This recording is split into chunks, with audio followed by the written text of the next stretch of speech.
привет, с вами Александр. Сегодня я хочу показать вам интересные моменты про Nissan X-Trail 32. Сразу оговорюсь, что это не есть поливание его грязью, это хороший автомобиль, лидер своего рынка.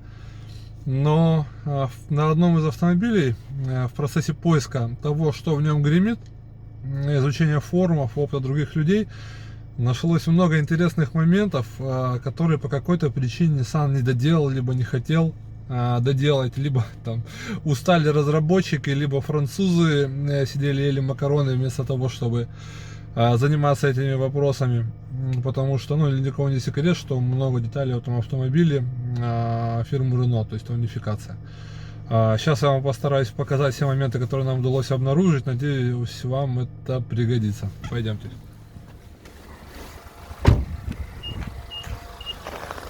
Начнем с первого. У нас у каждой машины есть защита крыла, подкрылки так называемые. И они должны быть надежно закреплены для того, чтобы не издавать посторонних звуков.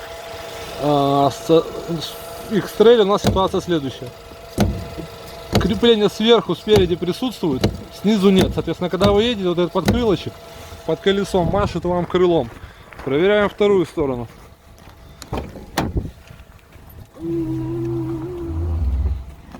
Еще раз повторюсь, это не конкретного данного автомобиля особенность. У всех X-Trail'ов такая ситуация. Смотрим. Машут нам крылом. И про крепление стоек, ну, здесь ничего плохого сказать не могу. Просто, если вы раньше, вы помните, у Nissan стойки вкручивали ступицу двумя болтами, то теперь стойка, скажем так, нижней частью, трубой, вставляется в ступицу и прикручивается этим вот одним болтиком. Давайте посмотрим под капотом. Кстати, многие люди вот эти подкрылки притягивают саморезами, как сделали мы тоже на одном из автомобилей. Просто прикручиваются саморезами в балку. А второй момент Сейчас давайте заглушим.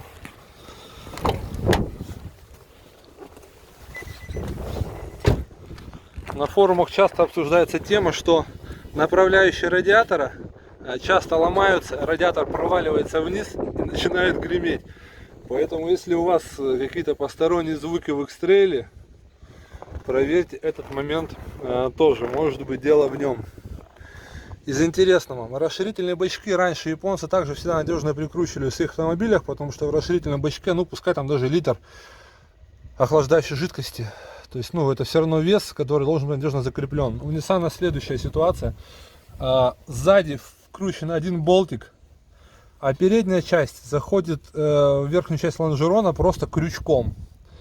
И, соответственно, получается вот такая вот ситуация. То, что этот бачок трясется, и вот этот крючок, многие, которые заходят в крыло, проклеивают шумоизоляцией, либо заливают герметиком.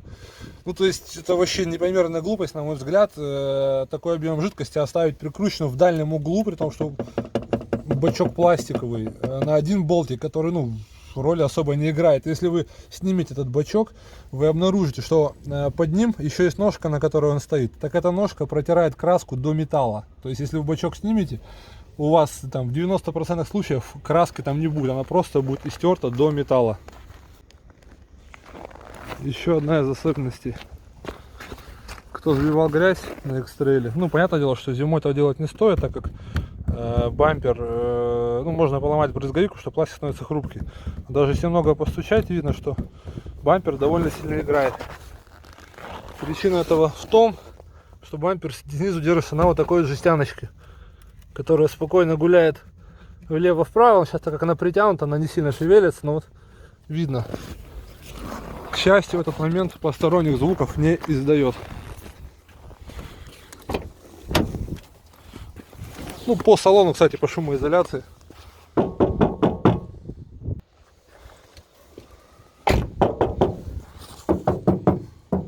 Здесь чуть получше. Здесь у нас барабан Forester.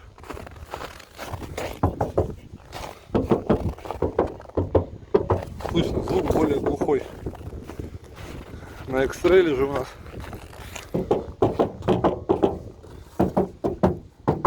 на передней двери, видимо, есть немножко шумоизоляция, так она отсутствует.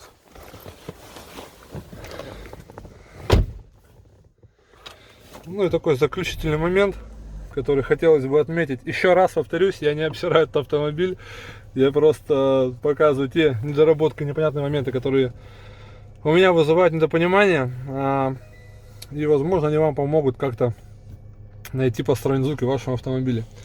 Сразу видно, что автомобиль разрабатывался для стран с правосторонним движением.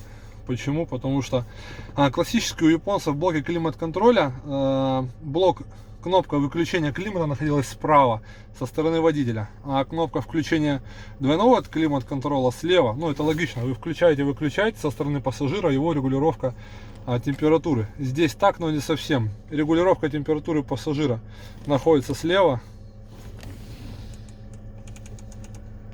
но выключение, чтобы выключить двойной климат-контроль, нам нужно нажать правую кнопку. А для того, чтобы в принципе включить или выключить климатическую систему, кнопка находится слева, хотя должно быть наоборот. То есть, ну, я не думаю, что сильно сложно было перенести кнопки одного форм-фактора, одного размера, просто поменять их местами. Я думаю, для производителя это абсолютно не проблема, но почему-то это сделать поленились по непонятной мне причине. Кстати, кто-нибудь помнит стиральные машинки старые?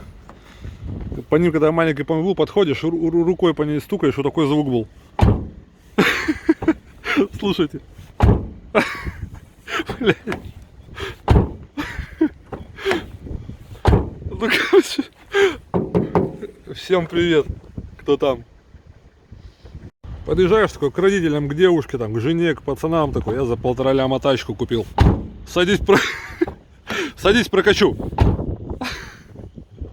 Сейчас еще пару интересных таких моментов покажу. Раньше всегда фальшвейеры крепились хотя бы на 2 крепления. Сейчас это выглядит следующим образом. То есть сам фальшвейер болтается в крепежке. Вот просто. Даже если его убрать, сама крепежка. Сейчас будет видно, нет? Вот я просто ее пальцем легонечко трогаю. Ну а представьте, вот с этой колбасой вы едете. И это как бы, ну, что это такое, вообще непонятно. Ну, понятно, но как-то, блин, второе крепление, не думаю, что проблема было сделать, либо какую-то изоляцию подложить. Еще момент забыл показать. Задний бампер крепится на такую жестяночку. То есть она почему-то у большинства машин торчит, если вы так посмотрите, видно ее. Если у вас машина красная, то вот это под черным бампером, вот эта красная штука торчит. Если у вас машина белая, торчит эта белая полоска. Ну, если те, кто ездит на природу, знает, где-то если вы заезжаете, она, то есть, гнется вообще в легкую. То есть где-то вы зацепили, она загибается вообще на раз-два. То есть это просто, ну, обычная вот жестянка. Ну, вот такие дела.